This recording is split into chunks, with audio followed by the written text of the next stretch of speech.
देखिए आज का हमारा टॉपिक है magnetic field on the axis of a circular current loop. देखिए यहाँ पे हमारे पास ये सर्कुलर करंट लूप है। तो कोई भी जो करंट कैरिंग वायर होता है वो मैग्नेटिक फील्ड प्रोड्यूस करता है। तो ये जो सर्कुलर करंट लूप है ये भी मैग्नेटिक फील्ड ही प्रोड्यूस कर रहा होगा। लेकिन हमें जो मैग्नेटिक फील्ड फाइंड करनी है वो हमें मैग्नेटिक फील्ड कहाँ पे बतानी है? Magnetic field on the axis of a circular current loop. अब एक्सिस किसे कहते हैं? एक्सिस का मतलब होता है जैसे ये सेंटर है ना, तो यहां सेंटर से कोई लाइन ऐसे पास कर रही है। तो कोई भी लाइन अगर सेंटर से पास कर रही है, इस लूप के सेंटर से पास कर रही है, तो उसे एक्सिस बोला जाएगा। और इसी एक्सिस पे हमें मैग्नेटिक फील्ड फाइंड करनी है। ठीक है, तो ये आपका करंट कैरिंग सर्कुलर लूप है। तो ये करंट कैरिंग सर्कुलर लूप भी मैग्नेटिक फील्ड प्रोड्यूस कर रहा होगा। तो हमें ये बताना है कि यहां पे इस पॉइंट पे ये कितना मैग्नेटिक फील्ड प्रोड्यूस कर रहा है। और ये जो पॉइंट है इस सेंटर से जो है एक्स डिस्टेंस पे है। ठीक है, तो ये डिस्टेंस हमें यहाँ सेंटर से मीजर करनी है। ठीक है, और ये जो मैग्नेटिक फील्ड जो हम निकाल रहे हैं कहाँ पे निकाल रहे हैं? ऑन दी एक्सिस पे ले रहे हैं मैग्नेटिक फील्ड। ठीक है, और एक्सिस हमेशा ऐसे ये जो सर्कुलर करंट लूप है उसके सेंटर से पास करती है। और ये जो आपका सर्कुलर लूप है इसका रेडियस दे रखा है हमें, इसका रेडियस आर है। अब देखो इसमें ऐसे करंट फ्लो कर रहा है। सबसे पहले मैं बता देता हूं ये जो सर्कुलर करंट लूप है आपका, ये है कैसा, किस प्रकार का? इस प्रकार का है बच्चों। ये आपके वाई जेड प्लेन में रखा हुआ है। इस तरीके से नहीं रखा हुआ है ये इस तरीके से नहीं रखा हुआ है, ये इस तरीके से रखा हुआ है। ठीक है, वाई जेड प्लेन में रखा हुआ है। जनरली आपकी किताबों में जो है इसे एक्स एक्सिस बोलते हैं, इसे वाई एक्सिस बोलते हैं, इसे जेड बोलते हैं ना। तो ये जेड एक्सिस ये है, वाई एक्सिस ये है, तो वाई जेड प्लेन में इसे रखा हुआ है। ठीक है, एक्स वाई प्लेन में नहीं रखा हुआ है, वाई जेड प्लेन में रखा हुआ है। पहले ही बोल देता हूं ये वाई एक्सिस होता है, ये आपका जेड एक्सिस होता है। ठीक है, अब देखिए यहां पे ऐसे ये करंट दिखा रखा है ना इस तरीके से, तो ये करंट की डायरेक्शन थोड़ी समझ लेते हैं। जैसे मान लो ये आपका सर्कुलर करंट लूप है, तो इसमें करंट ऐसे फ्लो कर रहा है, ऐसे इस तरीके से, जैसे ये दिखा रही है ना, ऐसे ऐसे इस तरीके से दिखा रही है, तो इस तरीके से फ्लो कर रहा है। इसका मतलब ये है कि अगर आप इस एंड से देखते हो तो इस एंड से आपको एंटी क्लॉकवाइज दिखेगा करंट, ऐसे एंटी क्लॉकवाइज दिखाएगा इस एंड से। और इस एंड से देखोगे, अगर इस एंड से देखोगे तो इधर से क्लॉकवाइज दिखाई देगा, इस एंड से देखोगे तो आपको करंट की डायरेक्शन कैसी दिखाई देगी? एंटी क्लॉकवाइज दिखाई देगी। इतना तो आपको पता ही होगा बच्चों, क्लास 10 में पढ़ा होगा आपने। आपने जैसे मान लो जैसे मैं ऐसे घुमा रहा हूं इसे, तो मैं इसे अगर देख रहा हूं तो मुझे कैसा दिखाई दे रहा है? ये एंटी क्लॉकवाइज दिखाई दे रहा है ऐसे। लेकिन अगर इस एंड से पीछे यहां से अगर कोई देख रहा होगा तो उसे ये क्लॉकवाइज दिख रहा होगा। ठीक है, ये चीजें आपको पता होगी। अब देखो बच्चों, जैसे आपको पता है कि जो करंट कैरिंग वायर होता है वो मैग्नेटिक फील्ड प्रोड्यूस करता है, मतलब करंट कैरिंग वायर मैग्नेट की ही तरह बिहेव करता है। तो कोई भी चीज अगर मैग्नेट की तरह बिहेव कर रही है तो उसका नॉर्थ पोल भी होना चाहिए, साउथ पोल भी होना चाहिए। तो क्योंकि ये जो आपका सर्कुलर करंट लूप है बच्चों, ये भी मैग्नेटिक फील्ड प्रोड्यूस कर रही है, तो ये भी मैग्नेट की ही तरह बिहेव कर रहा है। क्योंकि ये मैग्नेटिक फील्ड प्रोड्यूस कर रहा है तो इसका भी नॉर्थ पोल और साउथ पोल होना चाहिए। तो इसका नॉर्थ पोल साउथ पोल हम कैसे पता करें? तो देखो एक चीज मैं आपको याद दिलाता हूं, क्लास 10th में आपने पढ़ी है ये इलेक्ट्रिसिटी के चैप्टर में, कि जैसे हमें अगर मैं इस एंड से देखूं तो मुझे करंट की डायरेक्शन कैसे दिख रही है? एंटी क्लॉकवाइज दिख रही है। तो जिस एंड से आपको करंट की डायरेक्शन एंटी क्लॉकवाइज दिखती है ना, उस फेस को हम क्या बोलेंगे? नॉर्थ पोल बोलेंगे। तो ये वाला जो फेस है, इसका जो राइट फेस है ना, इसका जो राइट फेस है ये आपका नॉर्थ पोल है। और अगर मैं इधर से देखता हूं करंट ऐसे है ना, तो अगर मैं इस एंड से देखता हूं तो इस एंड से मुझे कैसा दिखाई देगा करंट का डायरेक्शन? मुझे करंट का डायरेक्शन क्लॉकवाइज दिखाई देगा इस एंड से देखने में। तो जिस एंड से आपको क्लॉकवाइज दिख रहा है वो वाला फेस क्या हो जाएगा? आपका साउथ पोल हो जाएगा। तो इसका लेफ्ट फेस जो है साउथ पोल है, इसका लेफ्ट फेस साउथ पोल है, और इसका राइट वाला फेस जो है नॉर्थ पोल है। ठीक है, अब देखिए हमें क्या करना है, इस पॉइंट पे मैग्नेटिक फील्ड बताना है। अब देखो मैग्नेटिक फील्ड हम कैसे बताएंगे, तो यहां पे सबसे पहले हम क्या करेंगे? एक एलिमेंट कंसीडर करेंगे। ठीक है, तो मैंने यहां पे एक एलिमेंट कंसीडर कर दिया है, इसका लेंथ कितना है? dl है। अब देखो बच्चों, ये जो सर्कुलर करंट लूप है ये बहुत सारे एलिमेंट से मिलकर के बना होगा। चाहे आप यहां पे एलिमेंट ले लो, चाहे यहां पे ले लो, चाहे यहां पे ले लो, कहीं पे भी आप ले सकते हो। लेकिन ये जो आपका सर्कुलर करंट लूप है ये इनफाइनाइट बहुत सारे एलिमेंट से मिलकर के बना होगा, छोटे छोटे एलिमेंट से मिलकर के ये वायर बनाए, सर्कुलर वायर बनाए। तो यहां पे मैंने एक एलिमेंट कंसीडर किया, इसका लेंथ dl है, और ये जो dl होता है ये आपका वेक्टर क्वांटिटी होता है। तो अगर ये वेक्टर क्वांटिटी है तो इसका डायरेक्शन भी होगा, तो आपको डायरेक्शन कैसे लेना है? टेंजेंशियली लेना है। जैसे सर्कल का जो टेंजेंट होता है ना, ऐसे टेंजेंशियली लेना है। तो देखो करंट की डायरेक्शन इस तरफ है ना, तो जिधर करंट की डायरेक्शन है उसी तरफ आपको ये टेंजेंट ड्रॉ करना है। ओके, अब देखो जैसे ये भी आपका एलिमेंट है, ये भी आपका करंट एलिमेंट है। तो यहां पे ये जो dl होगा इसकी डायरेक्शन किधर होगी? जैसे करंट ऐसे है ना, ऐसे ये ऐसे करंट जा रहा है, तो यहां पे एक टेंजेंट ड्रॉ कर दो। तो ये जो डीएल एलिमेंट है बच्चों, ये वाला जो डीएल एलिमेंट है इसका डायरेक्शन इस तरफ है, और ये वाला जो एलिमेंट है इसका डायरेक्शन इस तरफ है। तो बच्चों यहां इस वायर में जितने भी एलिमेंट्स है सब सारे के सारे एलिमेंट्स क्या कर रहे होंगे, यहां पे मैग्नेटिक फील्ड प्रोड्यूस कर रहे होंगे। तो फिलहाल हम क्या करेंगे, सबसे पहले ये वाला एलिमेंट हम कंसीडर कर रहे हैं, तो ये एलिमेंट यहां पे कुछ ना कुछ मैग्नेटिक फील्ड प्रोड्यूस कर रहा होगा, ठीक है। तो ये जो एलिमेंट है इस पॉइंट से जो है आर डिस्टेंस दूर है, तो यहां पे ये हमने कुछ इस तरीके से, मतलब ये वाला जो पॉइंट है बच्चों, ये वाला पॉइंट इस डीएल एलिमेंट से, ये जो एलिमेंट है जिसका लेंथ डीएल है, इस एलिमेंट से आर डिस्टेंस दूर है। कोई सा भी एलिमेंट ले लीजिए बच्चों, जैसे ये वाला एलिमेंट इस पॉइंट से आर डिस्टेंस दूर है, तो ये वाला एलिमेंट भी बच्चों इस पॉइंट से आर डिस्टेंस ही दूर होगा, ये वाला एलिमेंट भी इस पॉइंट से आर डिस्टेंस ही दूर होगा, ये वाला एलिमेंट भी आर डिस्टेंस दूर होगा, ये भी आर डिस्टेंस दूर होगा। देखो कैसे, ये आपका ये है ना लूप, तो आपका ये तो इस तरीके से है। अब यहाँ पे हमें क्या निकालना है, जैसे लेट सपोज यहाँ पे मुझे मैग्नेटिक फील्ड निकालना है, तो अगर मैं यहाँ पे का एलिमेंट लेता हूँ तो वो ऐसे, उसकी डिस्टेंस क्या है, ये आर डिस्टेंस दूर है, ठीक है। यहाँ पे का लेता हूँ तो अभी भी आर डिस्टेंस, यहाँ पे का लूंगा तो आर डिस्टेंस, यहाँ पे का लूंगा तो आर डिस्टेंस। कहीं पे भी आप एलिमेंट ले लीजिए, चाहे यहाँ पे लीजिए, चाहे यहाँ पे लीजिए, चाहे यहाँ पे लीजिए, तो उसकी जो यहाँ पे इस पॉइंट की जो उस एलिमेंट से जो डिस्टेंस होगी वो आर ही होगी। और बच्चों ये जो आर होता है ना, ये भी आपका पोजीशन वेक्टर होता है, तो इस पोजीशन वेक्टर की डायरेक्शन इस तरफ होती है, ठीक है, ऐसे इस तरफ होती है। और बच्चों यहां पे इंटरेस्टिंग चीज एक और बताता हूं, ये जो डीएल वेक्टर है और ये जो आर वेक्टर है ना, ये दोनों के दोनों डीएल वेक्टर और आर वेक्टर जो है आपस में 90 डिग्री का एंगल बना रहे हैं। यहां पे देखो, यहां पे लिखा है ना, since DL vector and R vector are perpendicular. तो ये जो थीटा होता है बच्चों, theta is the angle between DL vector and R vector. तो डीएल वेक्टर की डायरेक्शन इधर है, आर वेक्टर की डायरेक्शन इधर है, तो ये क्या करते हैं 90 डिग्री का एंगल बनाते हैं। तो देखो जैसे बताता हूं मैं आपको, जैसे मैंने यहाँ पे एक डीएल वेक्टर ले रखा है, तो डीएल वेक्टर की डायरेक्शन किधर है, करंट ऐसे जा रहा है ना, ऐसे जा रहा है, तो उस डीएल वेक्टर की डायरेक्शन जिधर करंट है उधर ही है। तो आपको क्या करना है, जैसे टेंजेंशियल है ना, तो डीएल वेक्टर की डायरेक्शन ये है आपकी। देखो कैसे समझाऊं मैं आपको, शायद से मुझे कैमरा ऊपर की तरफ करना पड़ेगा पहले, तब समझ में आएगा। देखिए जैसे ऐसे करंट फ्लो कर रहा है ना, तो यहां पे मैंने एक डीएल वेक्टर लिया है, तो डीएल वेक्टर की डायरेक्शन जिधर किधर है, टेंजेंशियली जिधर करंट की डायरेक्शन है, ठीक है। तो वो डायरेक्शन ऐसे है बच्चों, इस तरीके से, जैसे ऐसे करंट फ्लो कर रहा है ना, तो ये ऐसे टेंजेंशियली ऐसे है आपका डीएल वेक्टर, ठीक है।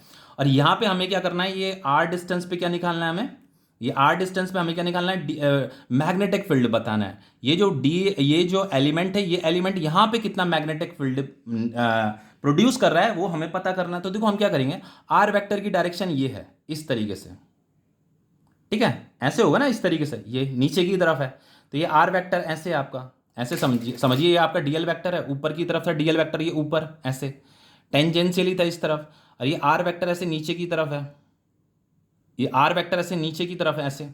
और ये जो डीएल वेक्टर है और ये जो आर वेक्टर है, ये आपस में परपेंडिकुलर होते हैं, हमेशा याद रखना, ये आपस में परपेंडिकुलर ही होंगे, DL vector and R vector are perpendicular.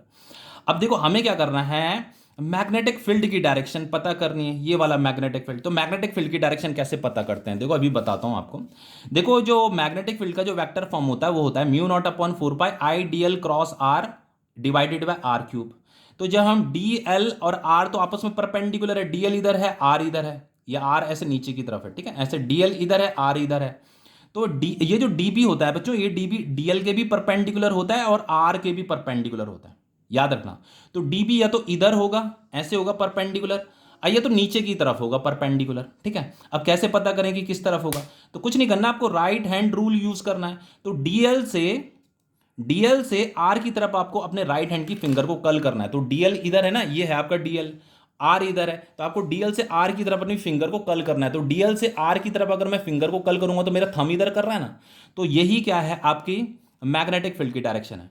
तो ये जो मैग्नेटिक फील्ड होगा ऐसे परपेंडिकुलर होगा, तो ये मैग्नेटिक फील्ड जो है इस आर वेक्टर के भी परपेंडिकुलर है और इस डीएल वेक्टर के भी परपेंडिकुलर है। तो बस याद रखना, ये जो मैग्नेटिक फील्ड होता है बच्चों, मैग्नेटिक फील्ड की डायरेक्शन इधर है जिधर आपका थंब पॉइंट कर रहा था, ठीक है। तो ये मैग्नेटिक फील्ड इस वेक्टर के भी परपेंडिकुलर होता है, इस आर के भी और इस डीएल के भी। तो देखो बच्चों, आर वेक्टर इधर था ना, तो जो मैग्नेटिक फील्ड है, ध्यान रखना, मैग्नेटिक फील्ड जो है, ये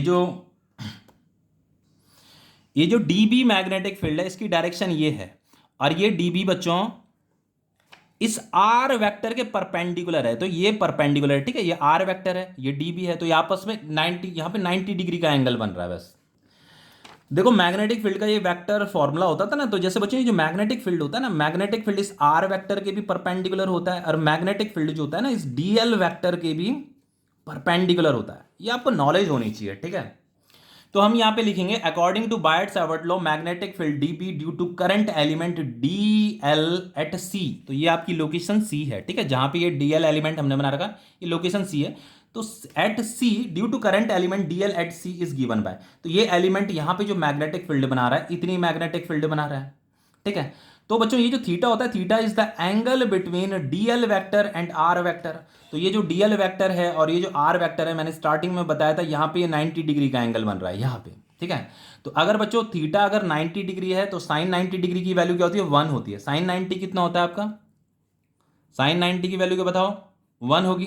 तो ये फाइनली यहां पे लिख दो D L and R vector are perpendicular, therefore DB कितना हो जाएगा, mu naught upon 4 pi I D L upon R square हो जाएगा, ठीक है। तो ये साइन थीटा तो कितना हो गया, 1 हो गया, क्योंकि थीटा क्या है, 90 डिग्री है।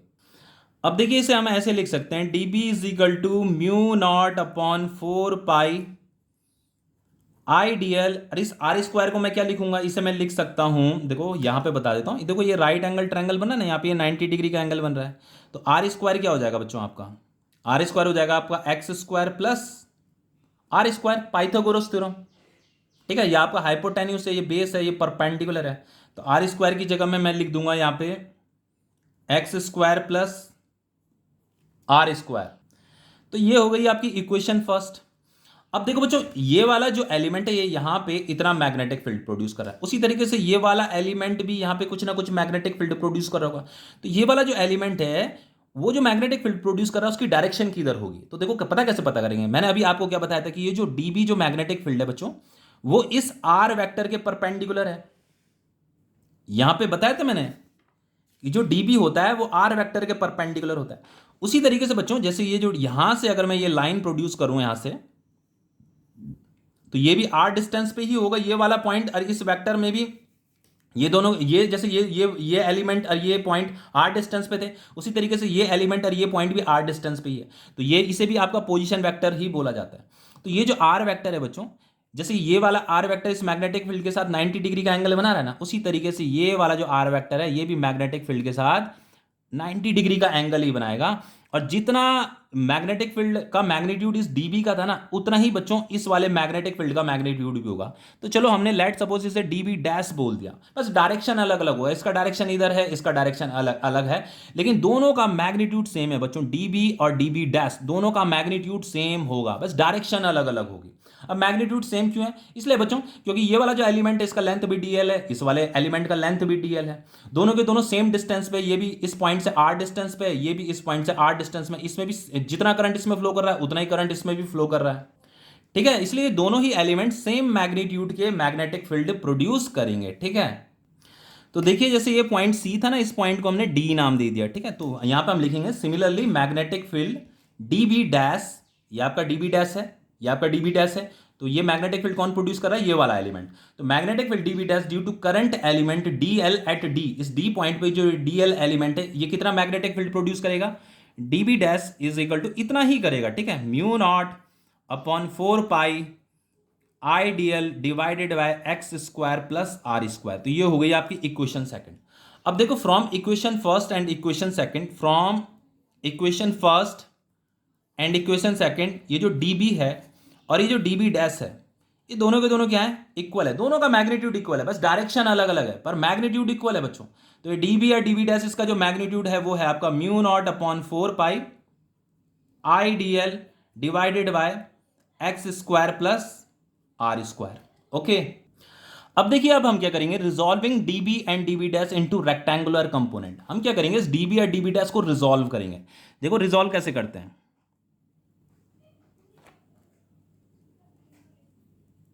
ठीक है। अब देखो जैसे हम क्या करेंगे इसके कंपोनेंट बनाएंगे, एक कंपोनेंट इधर बनेगा, एक कंपोनेंट इधर बनेगा। ये कंपोनेंट जो होते हैं बच्चों म्यूचुअली परपेंडिकुलर होते हैं आपस में, ठीक है। जैसे एक कंपोनेंट मैंने इधर बनाया, जैसे इस डायरेक्शन में बनाया इधर, तो इसी के परपेंडिकुलर मुझे दूसरा कंपोनेंट बनाना है, ठीक है। अब उसी तरीके से बच्चों ये जो डी बी डैश है इसका एक कंपोनेंट इधर बनेगा, एक कंपोनेंट इधर बनेगा, समझ में आ रहा है।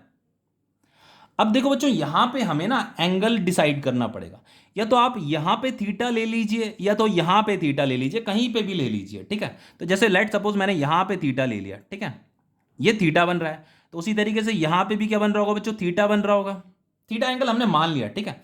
तो अगर ये डीबी जो है इस कंपोनेंट के साथ थीटा बना रहा है तो इसकी वैल्यू कितनी होगी, इसकी वैल्यू होगी डीबी कॉस थीटा। और इसकी वैल्यू कितनी होगी बच्चों, इसकी होगी डीबी डैश कॉस थीटा। और ये वैल्यू कितनी होगी बच्चों, ये वाला जो डीबी है इसका जो इस डायरेक्शन में जो कंपोनेंट है वो कितना होगा, डीबी साइन थीटा। और ये वाला जो मैग्नेटिक फील्ड है इसका इस डायरेक्शन में जो कंपोनेंट है वो कितना होगा, डीबी डैश साइन थीटा। अब देखो जो एक चीज बताता हूं आपको, जैसे ये डीबी और ये डीबी डैश दोनों का मैग्नीट्यूड सेम था, मैंने आपको बताया था यहां पे, हमने यहां पे देखो ये डीबी और डीबी डैश क्या है, इक्वल है, इनकी वैल्यू इतनी थी, ठीक है।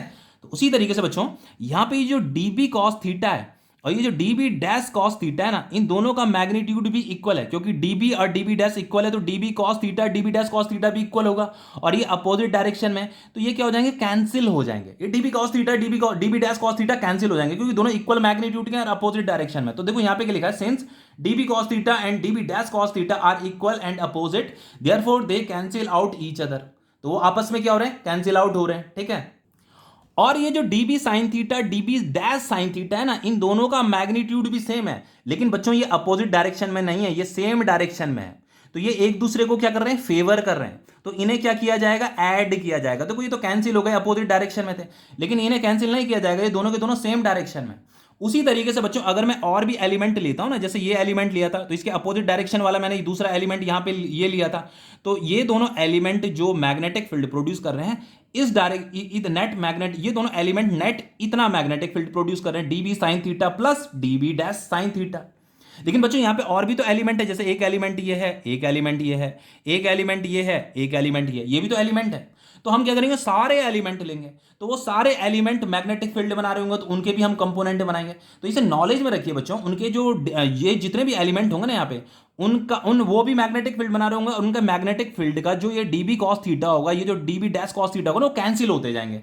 सिर्फ और सिर्फ इस डायरेक्शन में, ये एक्सिस के अलोंग जो ये डीबी साइन थीटा होगा ना, बस वो ही बचेगा, बाकी डीबी कॉस थीटा कैंसिल होते जाएंगे, बस ऐसे समझ लो, ठीक है। तो हम क्या करेंगे बच्चों, यहां पे देखो लिखा है but the component along the axis, ये एक्सिस के अलोंग जो ये कंपोनेंट है ना, बीइंग इन सेम डायरेक्शन, वो सेम डायरेक्शन में आर एडेड अप, वो एडेड अप होते जाएंगे बच्चों, ठीक है। अब देखो इन जैसे डीबी साइन थीटा है, ये डीबी डैश साइन थीटा है, उसी तरीके से बच्चों ये जो एलिमेंट है, ये एलिमेंट भी यहाँ पे कुछ ना कुछ मैग्नेटिक फील्ड बना रहा होगा, ये भी बना रहा होगा, ये भी यहाँ पे मैग्नेटिक फील्ड बना रहा होगा, ये भी मैग्नेटिक फील्ड बना रहा होगा। तो इनका भी एक कंपोनेंट डीबी कॉस थीटा होगा, एक डीबी साइन थीटा होगा। तो डीबी कॉस तो कैंसिल हो रहे होंगे, बस ये डीबी साइन थीटा ही इस डायरेक्शन में। तो हमें क्या करना है, उन dB sine theta dB sine theta dB sine theta dB sine theta सारे डीबी साइन थीटा को ऐड कर देना है। लेकिन हमें पता ही नहीं है कि कितने number of dB sine theta है, हमें थोड़ा ना पता, क्योंकि हमें यही नहीं पता कि भाई इस सर्कुलर वायर में कितने एलिमेंट्स हैं, इनफाइनाइट एलिमेंट्स हो सकते हैं। तो जब भी बच्चों हम ऐसी सिचुएशन में फंस जाते हैं ना, तो हम क्या करते हैं, इंटीग्रेशन करते हैं, ठीक है। जब हमें पता ही नहीं है कि इसके अंदर कितने नंबर ऑफ एलिमेंट्स हैं, तो हम क्या करेंगे, इंटीग्रेशन करेंगे। तो हम क्या करेंगे, देखो बच्चों हम करेंगे, यहां पे लिखना है thus the total magnetic field due to circular coil can be obtained by integrating dB sine theta. ये जो डीबी साइन थीटा है ना, इसे हम इंटीग्रेट कर देंगे बस, बाकी कुछ नहीं करना। तो जो टोटल मैग्नेटिक फील्ड होगा due to this circular loop, current carrying circular loop, वो होगा आपका डीबी साइन थीटा, बस यहां integration of dB sine theta मतलब, ठीक है। अब देखो कैसे करेंगे, b is equal to integration, ये डीबी कितना था बच्चों, यहां पे हमने डीबी कैलकुलेट किया था, देखिए देखो डीबी ये था आपका mu naught upon 4 pi IDL divided by x square plus are square, ठीक है। ये डीबी या डीबी डैश इक्वल ही है, कंफ्यूज मत होना। तो बस यहां पे मैं डीबी की वैल्यू पुट कर रहा हूं, वो है आपका mu naught upon 4 pi IDL divided by x square plus are square था। अब इस साइन थीटा का क्या करें, अभी साइन थीटा भी पता करना है। देखो साइन थीटा कैसे पता करेंगे, देखो बच्चों यहां पे बताता हूं, देखो ये आपका क्या है, थीटा है, तो ये डीबी और ये आपका आर वेक्टर है, तो ये और ये भी 90 डिग्री था, मैंने आपको बताया था, ये दोनों के दोनों 90 है। तो अगर ये थीटा है तो ये कितना हो जाएगा, ये 90 माइनस थीटा हो जाएगा, समझ में आ रहा है, ये आपका 90 माइनस थीटा हो जाएगा। अब देखो ये आपका 90 है, ये आपका 90 है, और ये अगर 90 माइनस थीटा है ये वाला, तो ये कितना हो जाएगा, ये थीटा ही तो होगा, ये भी थीटा होगा और ये भी थीटा होगा। अब देखो ये राइट एंगल ट्रायंगल है ये, तो यहां पे मैं एक राइट एंगल ट्रायंगल बना देता हूं इस तरीके से, ये ठीक है। तो ये आर था, ये कैपिटल आर था, ये एक्स था, x small are capital R, और यहां पे क्या बन रहा है, ये थीटा एंगल बन रहा है। मुझे क्या निकालना है यहाँ पे, मुझे कैलकुलेट करना है ये साइन थीटा, साइन थीटा की वैल्यू यहाँ पुट करनी है। तो साइन थीटा क्या होता है, perpendicular upon hypotenuse, this is perpendicular, और ये आपका हाइपोटेन्यूस आर, तो यहाँ पे क्या आ जाएगा, आर अपॉन आर आ जाएगा, ठीक है। तो ये जो साइन थीटा है बच्चों, यहां पे लिखना है आपको आर अपॉन आर। अब देखिए बच्चों, ये जो स्मॉल आर है ना, इस स्मॉल आर की जगह में हम क्या लिख सकते हैं, देखो जैसे r square is equal to क्या हो जाएगा आपका capital R square plus x square, Pythagoras theorem. तो finally r is equal to क्या हो गया आपका under root R square plus x square. तो आर इज इक्वल टू हम ऐसे लिख सकते हैं ना, इसे R square plus x square, ऐसे 1/2 लिख सकते हैं इसे ऐसे, ठीक है। तो वही मैं इस आर की वैल्यू यहां पुट कर रहा हूं, ठीक है। तो मतलब ऐसे लिख सकते हैं इसे x square plus are square 1/2, क्योंकि यहाँ पे x square plus are square लिखा है ना। तो ये हो जाएगा आपका integration mu naught upon 4 pi I D L divided by x square plus are square, r upon ये आर ये है, ठीक है, x square plus are square, ये हो गया आपका 1/2। तो यहाँ पे पावर क्या है, 1 है, तो ये बेस क्या है, सेम है, तो ये पावर्स क्या हो जाती हैं, ऐड हो जाती है ना। तो देखो इसे कैसे लिखेंगे, इसे हम लिखेंगे mu naught upon 4 pi I D L r divided by x square plus are square. यहां पे क्या आएगा, देखो ये पावर्स क्या होती है बच्चों, ऐड हो जाती है। तो 1 + 1/2 कितना होता है, 1 + 1/2 कितना होता है, ये 3/2 होता है। इसे सॉल्व करके देख लीजिएगा एलसीएम उलसीएम लेकर के, ये 3/2 आएगा। तो यहां पे क्या आ जाएगा, ये 3/2 आ जाएगा। अब देखिए अब क्या करेंगे बच्चों, देखो हम देखो यहाँ पे जो कांस्टेंट है ना, कांस्टेंट इंटीग्रेशन से बाहर आ जाएगा। तो ये म्यू नॉट अपॉन 4 पाई, ये तो आपका कांस्टेंट है, ये तो बाहर आ जाएगा।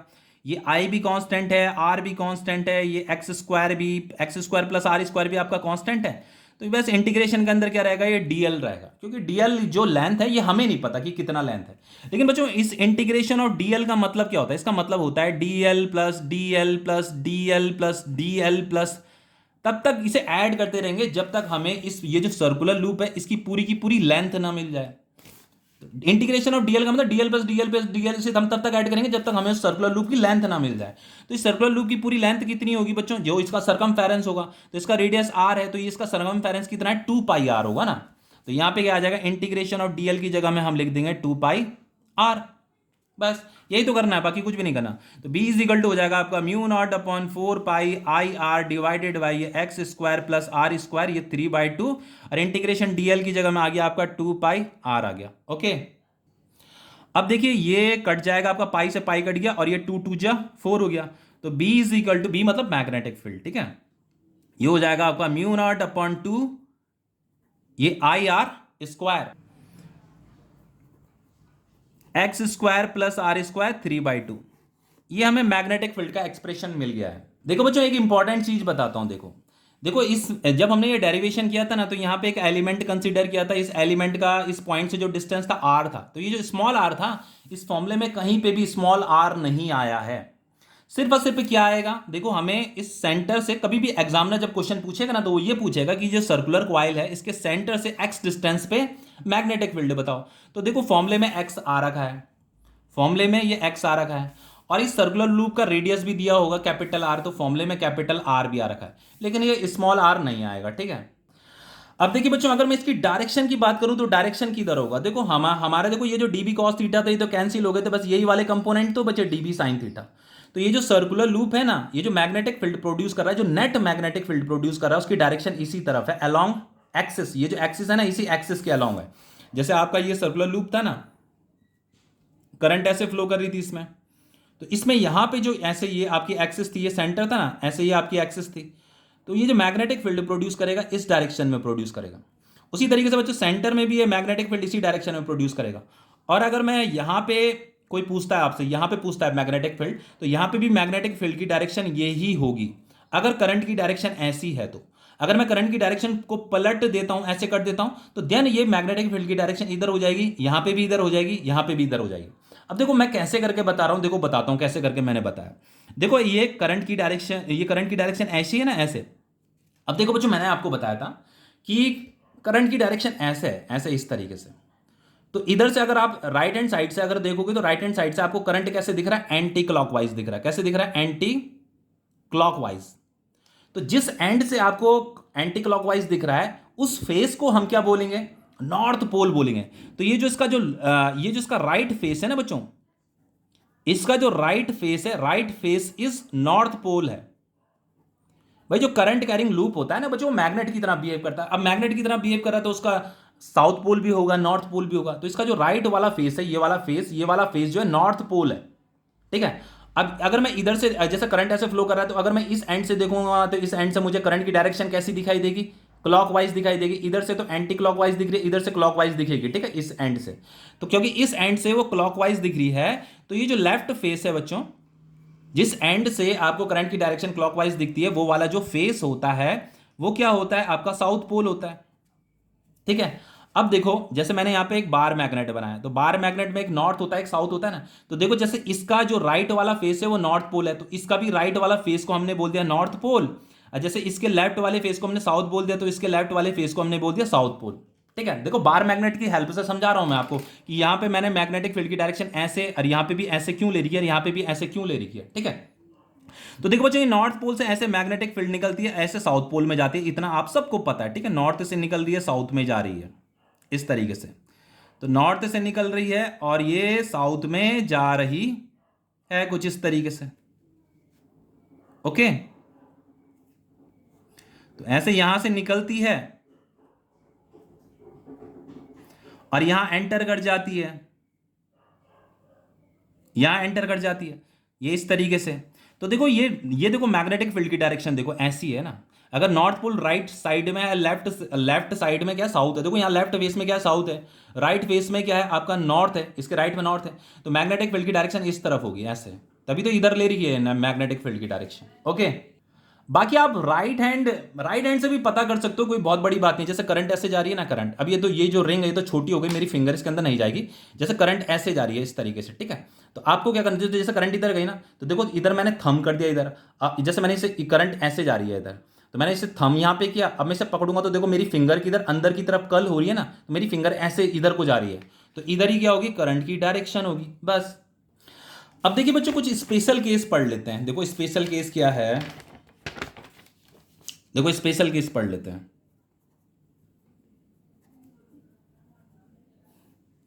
यहां पे बच्चों, we have to find a magnetic field at the centre of the circular coil. जैसे आपका ये मैग्नेटिक, ये जैसे आपका ये सर्कुलर क्वाइल है, ठीक है, ऐसे करंट फ्लो कर रहा है। अभी तो हमने क्या किया था बच्चों, यहां पे मैग्नेटिक फील्ड निकाला था। अब हम यहां पे मैग्नेटिक फील्ड नहीं निकालेंगे, इसी ये एक्सिस थी ना, ये यहीं पे, यहां पे सेंटर में मैग्नेटिक फील्ड निकालेंगे। अब सेंटर में कैसे निकालेंगे मैग्नेटिक फील्ड, उसके लिए फॉर्मूला क्या होना चाहिए। तो देखो, मैग्नेटिक फील्ड का फॉर्मूला क्या था, मैग्नेटिक फील्ड का फॉर्मूला था आपका mu not divided by 2 IR² था, और यहां पे क्या था, x² प्लस R², 3/2 था, यही तो था ना फॉर्मूला। अब देखिए, जैसे सर्कुलर कॉइल है, तो यहां पे देखो क्या लिखा है स्पेशल केस में, कि we have to find magnetic field at the centre of the coil. यहां पे सेंटर में निकालना है। तो बच्चों, अगर मैं सेंटर में निकालूंगा तो ये x क्या हो जाएगा, x आपका 0 हो जाएगा, ठीक है। देखो यहां पे, जैसे जब हम यहां पे मैग्नेटिक फील्ड निकाले थे, तो ये सेंटर से x डिस्टेंस पे था। अब अगर मैं यहीं पे ही मैग्नेटिक फील्ड कैलकुलेट करने लग गया, तो ये x क्या हो जाएगा, x की वैल्यू 0 नहीं हो जाएगी। तो बस अब हमें क्या करना है, बस इस x की जगह में 0 पुट कर देना है।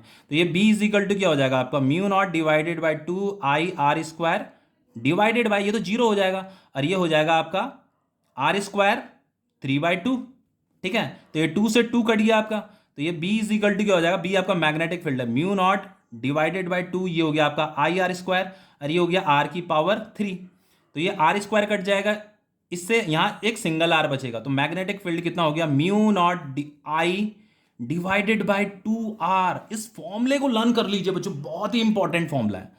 This is magnetic field at the centre of circular coil. कोई भी सर्कुलर क्वाइल जिसमें करंट फ्लो कर रहा है, तो उसके सेंटर पे जो मैग्नेटिक फील्ड होता है, इतना मैग्नेटिक फील्ड होता है। और इसी से जनरली बच्चों न्यूमेरिकल्स भी पूछे जाते हैं। देखो डेरिवेशन तो ये आएगा आपके एग्जाम में, लेकिन बच्चों ये जो हमने ये एक्सप्रेशन डिराइव किया था ना, ये वाला जो फॉर्मूला होता है ना, इस फॉर्मूले से क्वेश्चंस बहुत कम बनते हैं बोर्ड में, इससे नहीं बनते क्वेश्चंस बनते हैं इस वाले फॉर्मूले से। तो इस फॉर्मूले को नोट डाउन कीजिएगा कि जैसे कोई सर्कुलर लूप है, तो उसके सेंटर में जो मैग्नेटिक फील्ड होता है बच्चों, इतना होता है, म्यू नॉट I/2R, ठीक है, ओके, ठीक है। इतना आपको समझ में आ गया, ठीक है। तो ये केस, चलो मैं यहां पे लिख देता हूं पहले। ऐसे अगर कोई सर्कुलर क्वाइल है, ऐसे करंट जा रहा है, तो सेंटर पे जो मैग्नेटिक फील्ड होगा वो होगा आपका म्यू नॉट I/2R होगा। इस फॉर्मूले को लिखिए, मैग्नेटिक फील्ड एट सेंटर। अब देखो बच्चों, अगर मैं सेमी सर्कुलर आर्क लेता हूं, जैसे ऐसे कोई सेमी सर्कल है, ठीक है, ये तो पूरा का पूरा सर्कल था, अब ये सेमी सर्कल है, ठीक है, ये रेडियस R है। अब मुझे क्या बताना है, ये जो सेमी सर्कुलर आर्क है ये यहाँ सेंटर में कितना मैग्नेटिक फील्ड प्रोड्यूस कर रही है, तो क्या क्या बताऊंगा मैं, इसका फॉर्मूला क्या हो जाएगा, बस जो इसका जस्ट हाफ कर दो बस। भाई ये पूरा का पूरा सर्कल इतना मैग्नेटिक फील्ड प्रोड्यूस कर रहा है, तो आधा सर्कल कितना मैग्नेटिक फील्ड प्रोड्यूस करेगा, इसी का हाफ तो करेगा। Mu naught I upon 2r divided by 2, तो ये फाइनली कितना हो जाएगा मैग्नेटिक फील्ड, ये हो जाएगा आपका mu naught I divided by 4r। तो इस फॉर्मूले को भी याद रखिए। कोई सेमी सर्कुलर आर्क अगर इस तरीके से दे रखा है और आपसे पूछता है कि यहाँ सेंटर पे कितना मैग्नेटिक फील्ड है, तो mu naught I upon 4r होता है। अब पूरा का पूरा अगर सर्कल है तो मैग्नेटिक फील्ड कितना होगा, mu naught I upon 2r होगा। और बच्चों अगर कुछ इस तरीके से पूछा है, देखो ये थर्ड केस, जैसे मान लो जैसे आपका ये सर्कल होता है ना सर्कल, तो ये सर्कल का इतना पार्ट ये वाला, इसे क्या बोला जाता है, इसे क्वाड्रेंट बोला जाता है ना, ऐसे इसे क्वाड्रेंट बोला जाता है। तो इसी तरीके से अगर आपको क्वाड्रेंट दे रखा है ऐसे, ये तो उसका रेडियस है और ये है वायर, ठीक है, इतना वायर है, बस इस वायर की हम बात कर रहे हैं, ये वायर नहीं है, बस इस वाली वायर की हम बात कर रहे हैं। तो बच्चों ये जो लेंथ होती है ना, ये सर्कल की 1/4 लेंथ होती है, इतना आपको पता होगा। तो ये जो वायर है बच्चों, ऐसे इसमें आई करंट फ्लो कर रहा है, तो ये कितना मैग्नेटिक फील्ड प्रोड्यूस करेगा सेंटर में, कितना करेगा। तो देखो कैसे निकालेंगे, देखो मैग्नेटिक फील्ड जो सेंटर में होगा बच्चों, जो पूरा का पूरा जो सर्कल होता है वो कितना मैग्नेटिक फील्ड प्रोड्यूस करता है, वो जो मैग्नेटिक फील्ड प्रोड्यूस करता है वो है आपका mu naught I upon 2r है। तो ये जो क्वाड्रेंट है, ये क्वाड्रेंट कितना मैग्नेटिक फील्ड प्रोड्यूस करेगा सेंटर पे, ये करेगा mu naught I upon 2r divided by 4। क्योंकि बच्चों ये जो लेंथ होती है ना, ये लेंथ सर्कल के 1/4 होती है। सर्कल की जो पूरी लेंथ होती है ना, ये जो पूरी लेंथ होती है, इस पूरी लेंथ के, ये जो पूरी लेंथ होती है इस पूरी लेंथ के 1/4 लेंथ होती है ये, ठीक है। तो इसीलिए मैंने यहाँ पे डिवाइडेड बाय 4 कर रखा है, ओके। तो ये फाइनली क्या हो जाएगा, B magnetic field at centre जो हो जाएगा आपका, वो हो जाएगा म्यू नॉट आई, और ये हो जाएगा आपका 2 4 जा 8r mu naught I upon 8r। तो अगर ऐसे क्वाड्रेंट बना रखा है तो मैग्नेटिक फील्ड एट सेंटर क्या होगा, mu naught I upon 8r होगा। और अगर बच्चों ऐसे सेमी सर्कल दे रखा है तो इसके सेंटर पे जो मैग्नेटिक फील्ड होगा mu naught I upon 4r होगा। पूरा का पूरा सर्कल दे रखा है तो magnetic field at centre mu naught I upon 2r होगा। अब देखो एक बहुत ही इंपॉर्टेंट केस बताता हूँ।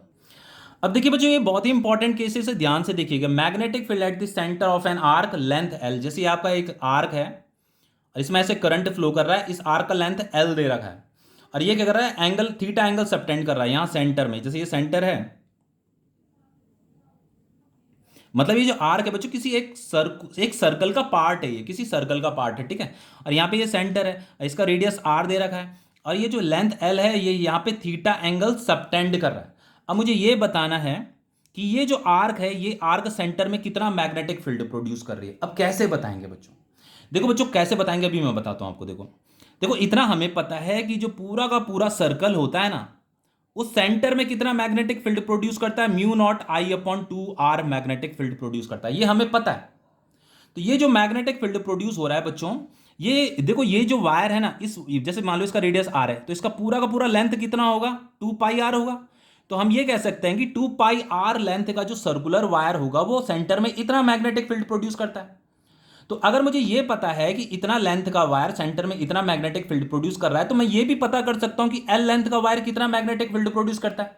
देखो बच्चों अगर आपको पता है कि मान लो 20 मैंगोज का प्राइस आपको पता है कि 20 आम 100 रुपए के आते हैं, तो 4 आम कितने रुपए के आएंगे आप ये भी पता कर दोगे आसानी से, ठीक है। मैथ्स लगाओगे, बस मैं भी यहाँ पे मैथ्स ही लगाऊंगा, बाकी कुछ नहीं करूंगा। मुझे ये बताना है कि ये एल लेंथ का वायर यहाँ सेंटर में कितना मैग्नेटिक फील्ड प्रोड्यूस कर रहा है। तो उसके लिए मुझे ये पता है कि 2πr लेंथ का जो सर्कुलर वायर होता है वो इतना मैग्नेटिक फील्ड प्रोड्यूस करता है। तो इसके लिए मैं क्या करूंगा, देखो मैं क्या करूंगा, अगर मुझे यहाँ पे मैग्नेटिक फील्ड बताना है सेंटर में, तो जस्ट मैं यहाँ पे मैथ्स यूज कर रहा हूं। पहले इसे लिखो mu naught I upon 2r divided by 2πr और यहाँ पे इनटू कर दो ये लेंथ, बस इतना ही करना है, बाकी कुछ नहीं करना है। अब देखो एक और चीज बताता हूं, ये थीटा है, ये आर है, ये एल है। तो बच्चों क्लास टेंथ में क्या, क्लास 11 में फिजिक्स के फर्स्ट चैप्टर में इनमें क्या रिलेशन होता है वो भी आपने पढ़ा है। जो थीटा होता है ना बच्चों, ये एल अपॉन आर के बराबर होता है। ये थीटा क्या है, एल अपॉन आर के बराबर होता है। लेकिन ये जो थीटा होता है ना बच्चों, ये रेडियन में होता है, बस ये नॉलेज में रखना। Theta is in radian, theta आपको डिग्री में नहीं लेना है। अगर आप एल अपॉन आर थीटा की जगह में अगर आप एल अपॉन आर यूज करो, मतलब ये फॉर्मूला यूज कर रहे हो, तो इसकी पहली कंडीशन ये होती है कि theta is in radian, okay. तो देन बच्चों एल इज इक्वल टू क्या हो जाएगा, थीटा इंटू आर हो जाएगा। पर नॉलेज में रखें कि थीटा रेडियन में है, डिग्री में नहीं लेना है। तो एल की जगह में मैं थीटा आर लिख सकता हूं, ठीक है। तो मैग्नेटिक फील्ड एट सेंटर कितना हो जाएगा, वो हो जाएगा आपका म्यू नॉट आई अपॉन ये 2 2 जा 4 पाई आर स्क्वायर, ठीक है, और एल की जगह में क्या लिख देंगे, ये थीटा इंटू आर लिख देंगे, तो ये आर से एक आर कट जाएगा, तो ये फॉर्मूला क्या बन गया, देखो आपका ये बन गया मैग्नेटिक फील्ड एट सेंटर जो हो जाएगा आपका mu naught I upon 4πr into theta. तो बच्चों इस फॉर्मूले को यहां मैं पीछे लिख देता हूं, ठीक है। मैग्नेटिक फील्ड का जो हमने फॉर्मूला निकाला वो निकाला mu naught I upon 4πr into theta. लेकिन नॉलेज में ये रखना है बच्चों, ये जो थीटा है, theta is in radian, theta आपको रेडियन में लेना है, नॉट इन डिग्री। अगर आप डिग्री में ले लेते हो ना तो सारा क्वेश्चन गलत हो जाएगा। क्वेश्चन ये था ना हमारा, ये एल लेंथ का वायर है, यहाँ पे ये थीटा एंगल सबटेंड कर रहा है, इसका रेडियस आर दे रखा है, ओके। तो इसके लिए अगर आपसे सेंटर में मैग्नेटिक फील्ड पूछता है तो आप इस फॉर्मूले का आप यूज कर सकते हो। अब देखो एक और चीज बताता हूँ, बहुत ही इंपॉर्टेंट चीज बताता हूँ। जैसे एक क्वेश्चन ले लेते हैं बच्चों, जैसे मान लो एक क्वेश्चन दे रखा है आपको ये, ठीक है, ये क्वेश्चन दे रखा है इस तरीके से। अब मान लो यहां पे ना ये 90 डिग्री का एंगल दे रखा है इस तरीके से, ठीक है, ये 90 डिग्री का एंगल दे रखा है, और यहां पे ये जो रेडियस दे रखी है ये 10 सेंटीमीटर दे रखी है। अब देखो ये आप ऐसे कह सकते हो, अगर यहाँ पे 90 डिग्री का एंगल है तो आप ये कह सकते हो कि ये आपका क्वाड्रेंट है। लेकिन बच्चों आप इसे इस फॉर्मूले से भी सॉल्व कर सकते हो, इससे भी सॉल्व कर सकते हो। अब पीछे भी मैंने एक फॉर्मूला आपको डिराइव कराया था, ये क्वाड्रेंट के लिए फॉर्मूला डिराइव कराया था ना, ये वाला फॉर क्वाड्रेंट, ये फॉर्मूला मैंने डिराइव कराया था कि मैग्नेटिक फील्ड एट सेंटर क्या होगा, mu naught I upon 8r होगा। तो इस फॉर्मूले से भी कर सकते हो आप और इस फॉर्मूले से भी कर सकते हो आप। अब देखो दोनों से सेम आंसर आएगा, देखो कैसे आएगा। इसमें जो करंट है वो 1 एम्पियर का करंट है। अब देखो मैग्नेटिक फील्ड का फॉर्मूला मैं ये लिख रहा हूं, B is equal to mu naught I upon 4πr into theta. शर्त क्या है कि थीटा किस में होना चाहिए, रेडियन में लेना है। तो बच्चों ये यहाँ पे थीटा जो एंगल दे रखा है ये तो डिग्री में दे रखा है 90 डिग्री, तो 90 डिग्री को रेडियन, 90 डिग्री कितने रेडियन के बराबर होता है बच्चों, π/2 रेडियन के बराबर होता है ना। π/2 रेडियन को ही तो 90 डिग्री के इक्वल होता है, ये समझ में आ रहा है। तो मैं यहाँ पे थीटा के लूंगा, π/2 लूंगा बस, ठीक है। तो ये हो जाएगा आपका mu naught I divided by 4πr into theta की जगह में क्या आ जाएगा आपका π/2 आ जाएगा। तो पाई से पाई कट गया आपका, तो मैग्नेटिक फील्ड कितना आ गया आपका, again mu naught I divided by 8r। तो देखो बच्चों मैंने यहां पे क्या निकाला था, देखो फॉर क्वाड्रेंट के लिए फॉर्मूला क्या था, बी एट सेंटर क्या था, mu naught I upon 8r था ना। तो यहां पे भी देखो फॉर्मूला क्या बन गया, mu naught I upon 8r। तो इसीलिए मैंने बोला था theta should be in radian not in degree. अगर आप डिग्री में लोगे तो गलत हो जाता वो क्वेश्चन। अब क्या करना है, जस्ट वैल्यू पुट कर लो, बाकी क्या है, कुछ भी नहीं है करने के लिए। देखो म्यू का वैल्यू कितना होता है, देखो बताता हूं यहां पे। सबसे पहले म्यू नॉट अपॉन 4π क्या होता है आपका, 10⁻⁻7 होता है। तो म्यू कितना हो जाएगा, म्यू हो जाएगा आपका 4π इंटू 10⁻⁻7 हो जाएगा। यहां वैल्यू पुट कीजिए बस, म्यू कितना हो जाएगा 4π इंटू 10⁻⁻7। करंट कितना है, 1 एम्पियर है यहाँ पे करंट, ठीक है। और ये 8 इंटू रेडियस कितना है, ये 10 सेंटीमीटर दे रखा ना, तो इसे मीटर में कन्वर्ट करो, 10 डिवाइडेड बाय 100, ये हो गया आपका 4 2 8, ओके। तो इसे मैं ऐसे कर सकता हूं, देखो बच्चों ये पाई को हम लिख सकते हैं यहाँ पे, चलो पाई को पाई रहने दो, इंटू 10⁻⁻7, ये डिवाइडेड बाय 2 इंटू 10, और ये 100 को ऊपर भेज दो, तो ये 10 10 जो 100 हो गया, ये 2 5 जो 10 हो गया। तो ये जो मैग्नेटिक फील्ड आ रहा है वो कितना आ रहा है, 5π इंटू 10⁻⁻7 टेस्ला। तो ये क्वेश्चन कंप्लीट हो गया। मैं मैग्नेटिक फील्ड ही तो निकालनी थी यहाँ सेंटर में।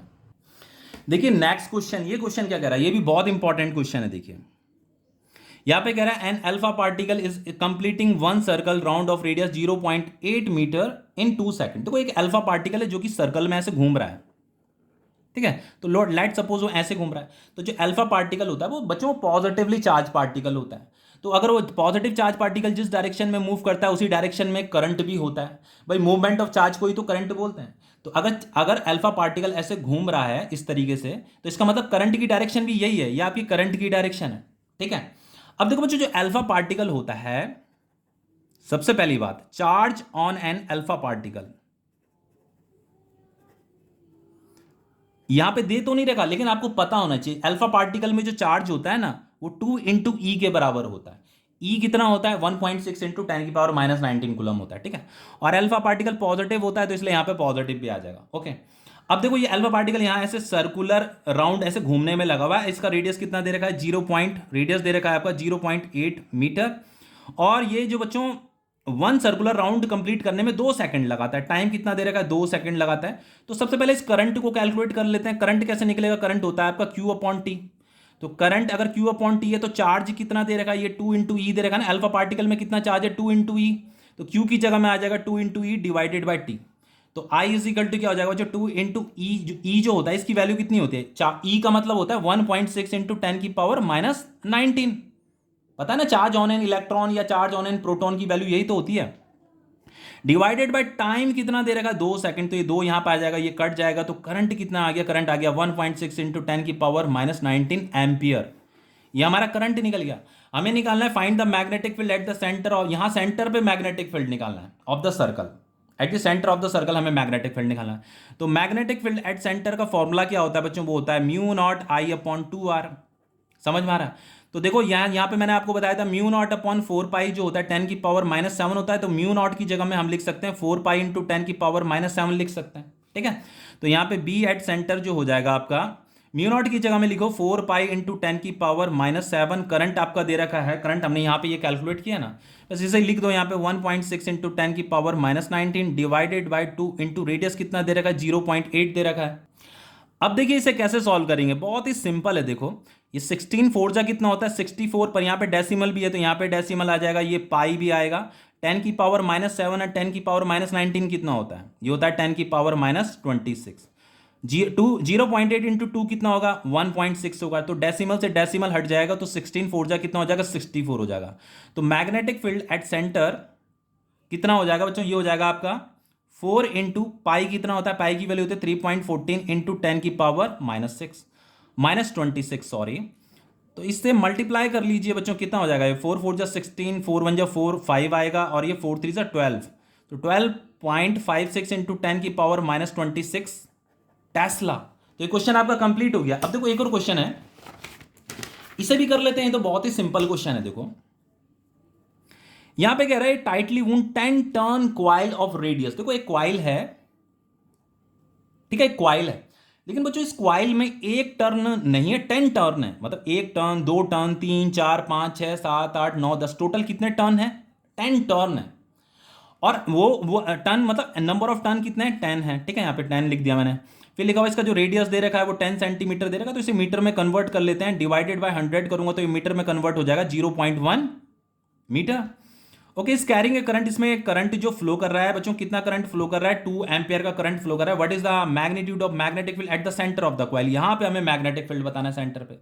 तो बच्चों अगर हम सिंगल टर्न, अगर मान लो लेट सपोज अगर इसमें सिंगल टर्न होता तो मैग्नेटिक फील्ड का जो फॉर्मूला होता है ना वो कितना होता है? अभी तो डिराइव किया था, जितने भी हम फॉर्मुले डिराइव कर रहे थे वो सिंगल टर्न के लिए फॉर्मुले डिराइव कर रहे थे। वो होता है आपका mu naught I divided by 2r होता है मैग्नेटिक फील्ड एट सेंटर, यही तो होता है।